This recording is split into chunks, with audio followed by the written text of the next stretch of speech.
Hi, my name is Nghia, and today I'm presenting my honors thesis, The Impact of Vietnam's Film Censorship on Media Governance, Piracy, and Box Office Revenues. In July 2023, Vietnam banned the film Barbie due to a scene featuring a map that appeared to depict China's disputed Nine-Dash Line, a territorial claim in the South China Sea deemed invalid by the UN International Tribunal. Film censorship is not new for the Vietnamese government, but it often gets overlooked.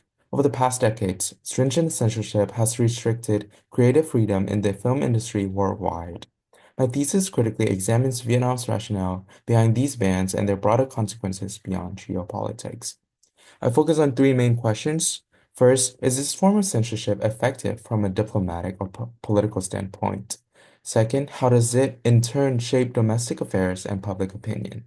And third, what are the critical and economic cultural trade-offs? To answer these questions, I used a mixed methods approach combining policy analysis, digital discourse analysis, and economic data. I will first examine how Vietnam cinema law, while protecting creative freedom on paper, relies on vague provisions that enable wiggle rooms for censorship. For example, Article 9.d allows ban on content deemed harmful to national sovereignty, but inconsistent enforcement, such as allowing the movie Rambo while banning the movie Journey from the Fall, when both movies violate the same political issue, raises questions about its applications. I will also analyze the diplomatic implication. While the government frames censorship as a symbolic stand against Chinese propaganda, its actual impact is unclear. By exploring these legal inconsistencies and diplomatic outcomes, I aim to assess whether Vietnam's censorship decision achieved their intended goals. Domestically, the impact is inadvertently more pronounced.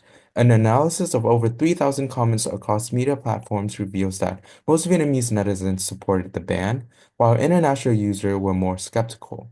What explains this discrepancy?